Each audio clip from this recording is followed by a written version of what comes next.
Hi everyone, I'm often asked, are there any really good alternatives out there to resin?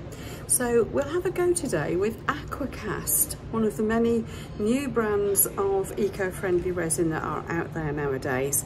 We'll have a go at casting with it. We'll also have a go at actual modelling with it. And this will all form part of my fairy garden project. Yeah, let's get on and see how it goes.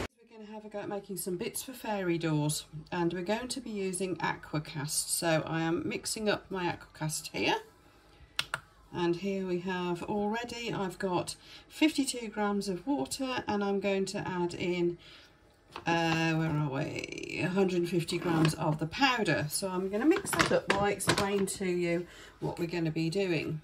So I've got a big yogurt pot of powder here.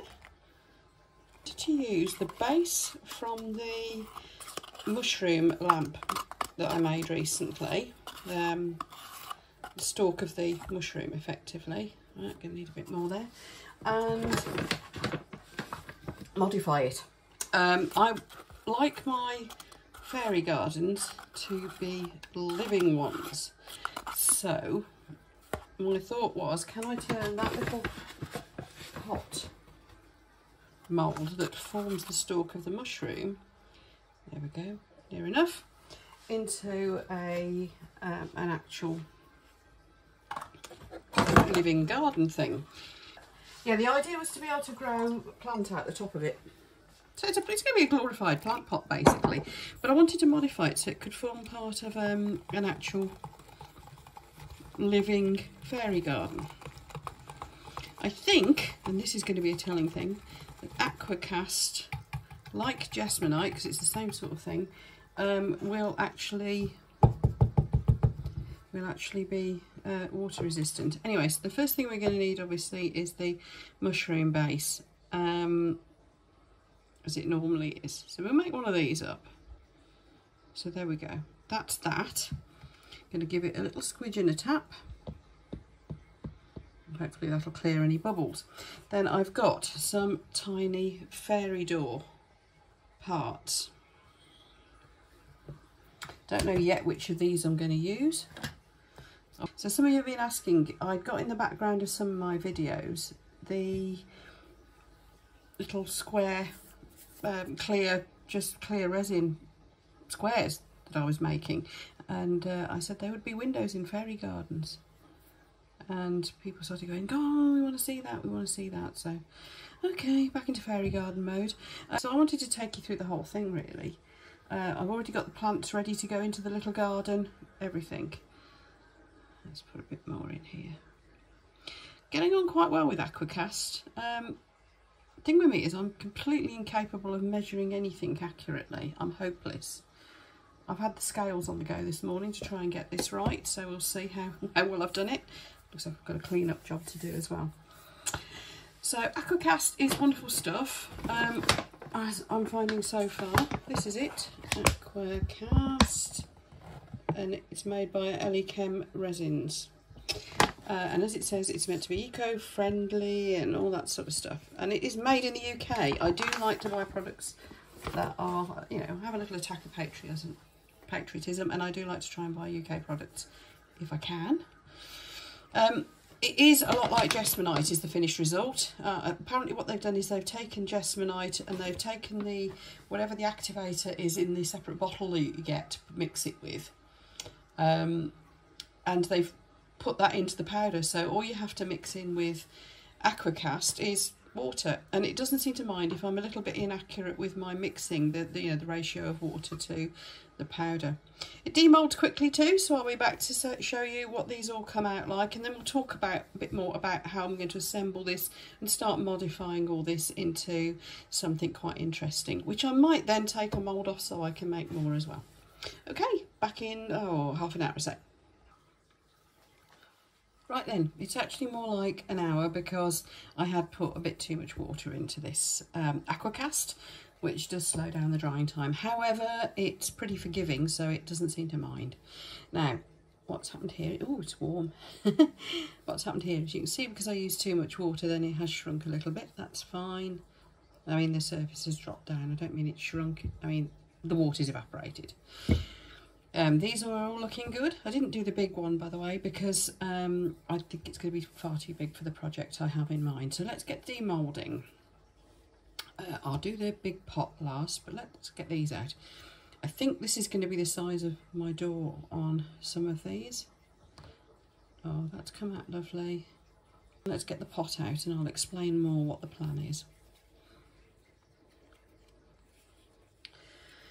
First thing is probably I'm going to drill a little hole in the bottom of this pot to let the water through, because I want the whole fairy garden to grow.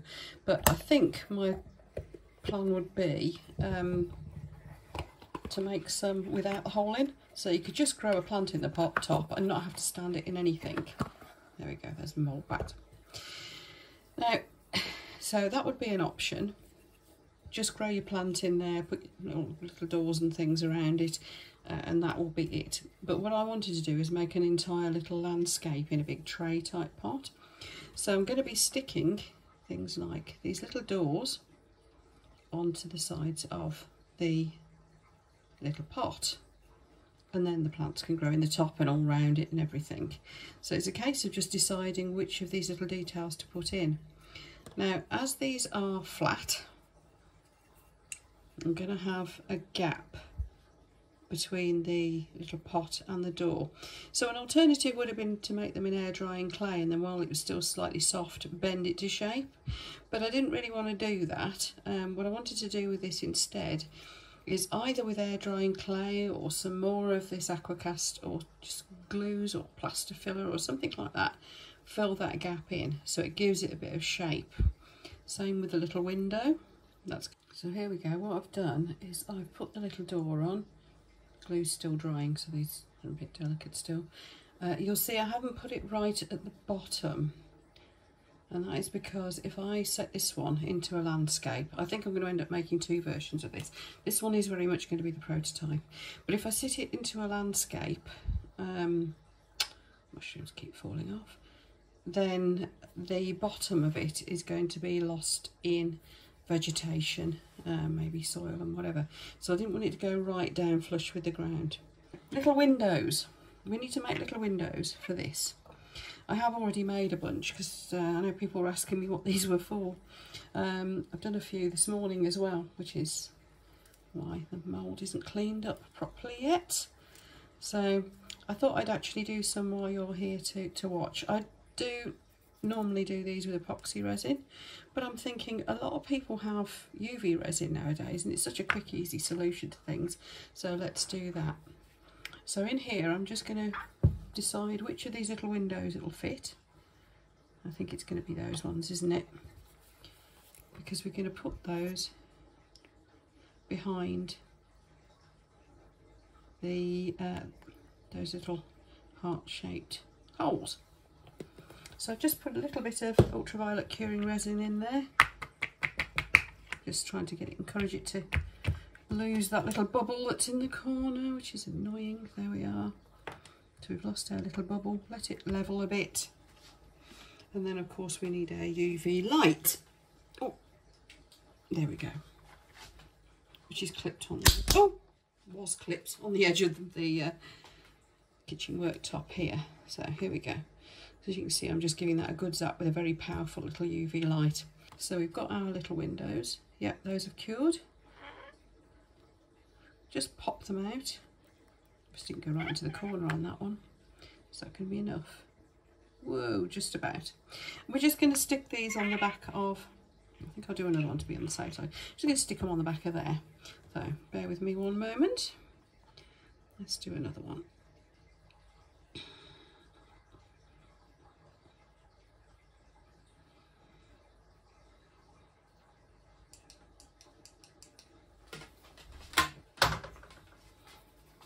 Right, back to have a look and see what we've got now. Yeah, there we go, we've got another little window. So I'm going to pop these onto the back of these. I think I'm going to do it slightly convex, very slightly convex side outwards. And I think the best way to do this, I could put a bit of glue, but what I'm thinking is more UV resin might be the easiest answer. I've not tried this before. This is a first. People, you're seeing history made. I bet somebody else has though. I'm coming to the conclusion that it's very hard to come up with something entirely new. Because every time I think I have, it turns out somebody's doing something similar somewhere, which is great really, sharing of ideas and all that. Why not? I have no problem with people sharing, using any of my ideas, so why not?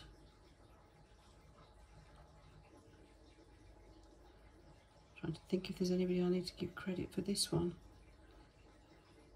Do try to mention it if I've been inspired by another artist to do any of these.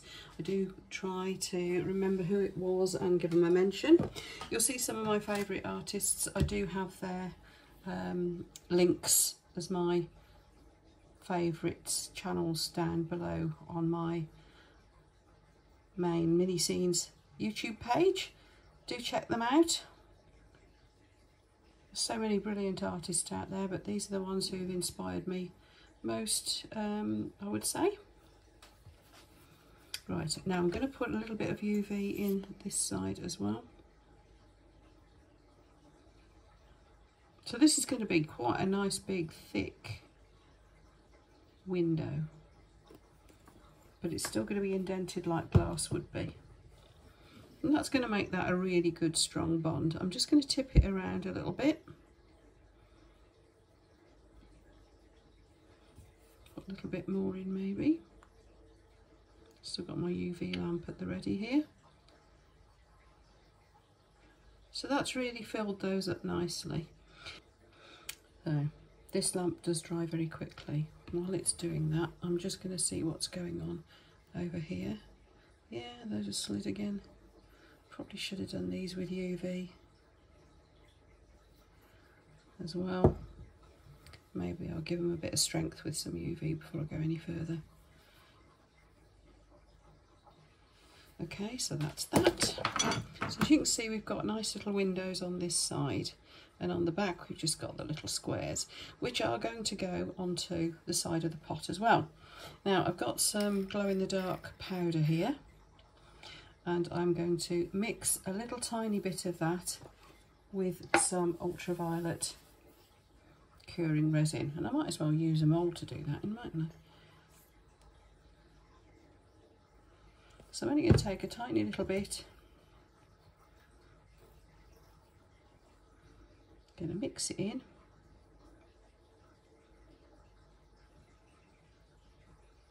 so a little bit more, mix it in with the ultraviolet resin.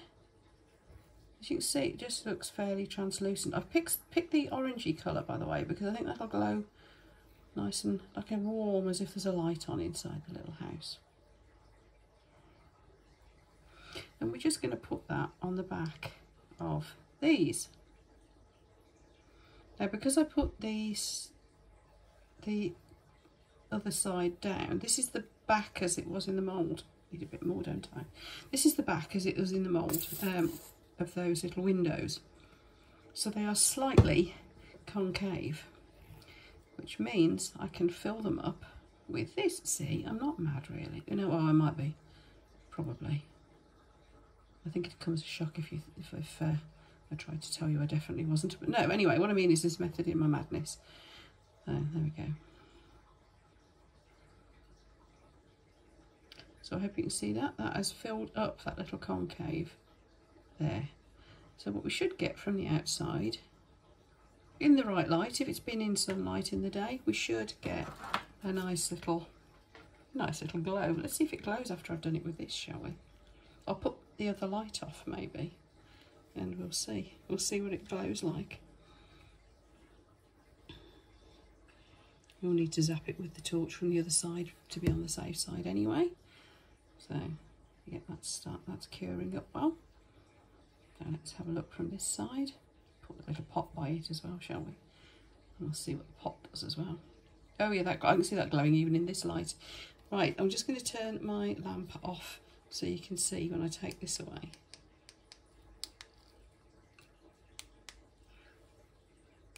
Can't find which button it is. That button. Right. Oh, look at those glow. It's more yellow than I thought it would be. Right, hang on a minute. Let me just get this light back to normal. There we are. So, make sure those are cured. Put the lid back on my resin and on my powder. I don't want that flying everywhere. Glowing dust for weeks. Right, there we are. So make sure I've got my tops back on my bottles and I haven't got glue all over the kitchen worktop. There. Now, as regards these, I'm going to be filling those up with the UV resin with the glow in the dark in it too. But I think my first job's going to be to secure these better. I know this glue does work on Aqua Cast. I think because I've got awkward surfaces here. It's being a problem. Awkward as in one's curved and the other's flat. That's what I mean. So I'm just going to get my little UV light and cure that. That's just going to hold that in place. Yeah, that's working.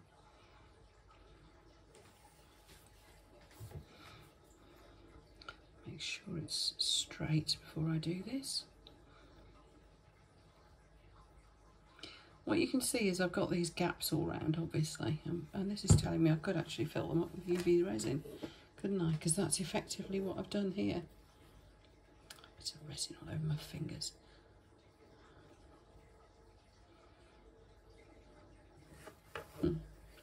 But I think that's going to be hard to paint, so I'm only doing it underneath.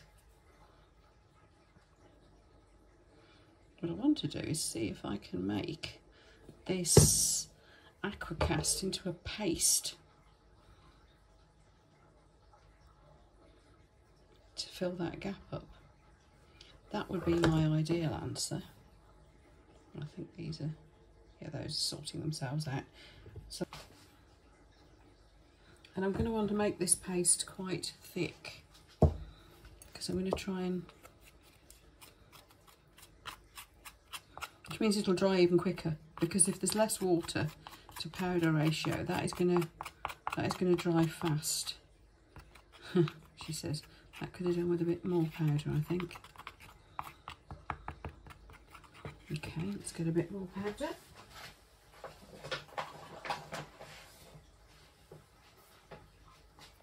Quite a lot more powder, right. As you can see, this is really thick now, and will be getting thicker by the minute. So I'm going to start pushing it into that gap. Let's see if this works. I really haven't tried any of this before. Well, it's certainly going in there, and I know it's going to dry because you have to put a hell of a lot too much water in to stop it from drying, to be honest. Like I said, it's very forgiving, so less water will dry. There's no two ways about it. So can you see I'm making this kind of quite organic looking. The thing I'm using to do this with, by the way, I'm sure there's all sorts of lovely modelling tools somewhere upstairs in my kit from when I used to do a lot of polymer clay, but this is just one of my stirry sticks.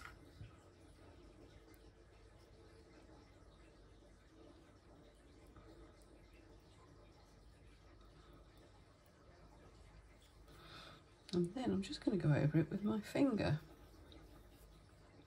Just don't forget, this stuff isn't toxic. It would be better if I was wearing gloves, I don't know.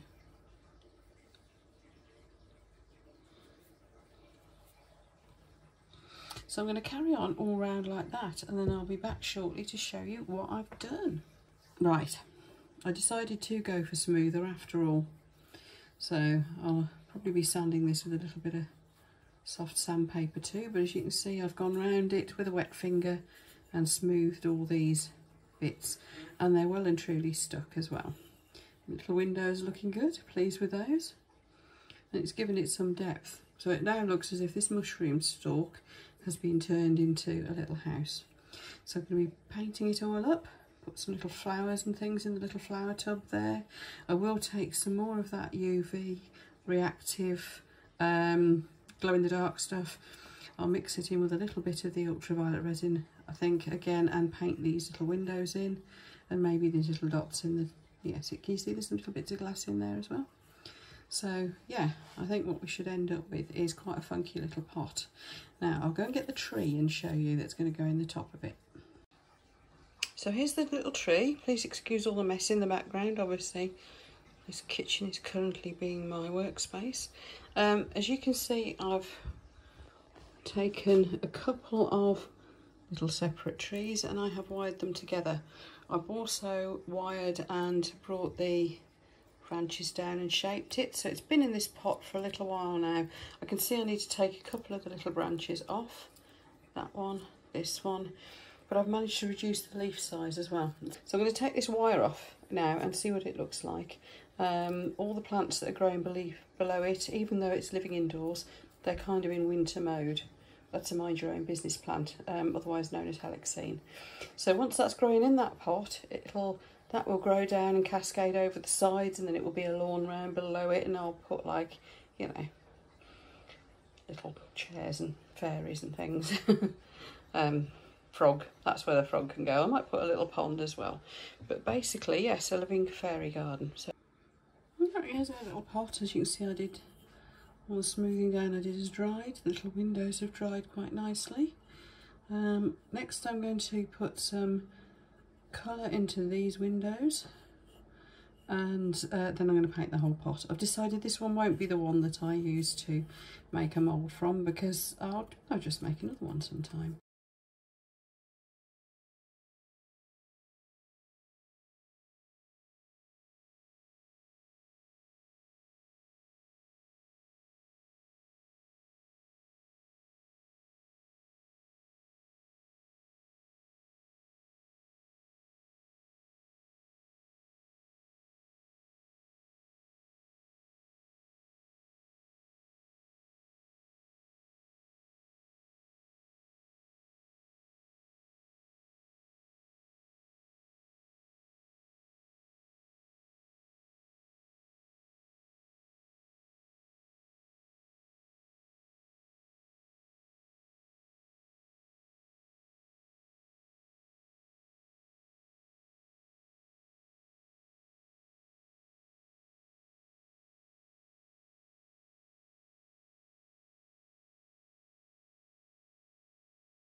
Quick update, just putting another coat on. As you can see, this is starting to build up nicely. I want like a patchy effect. That's why I'm not going in all over with a final, you know, proper thick coat. I'm sticking with this kind of very diluted effect, and I'm just going over it like this every so often, just to try to give an up and down motion to the patchy, sort of organic looking finish that I'm after.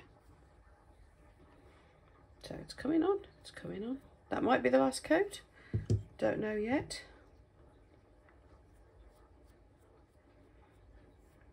Maybe one more, don't know. Right, back in a bit. The fun bit's going to be, of course, once I start actually building this into a little garden with that little tree.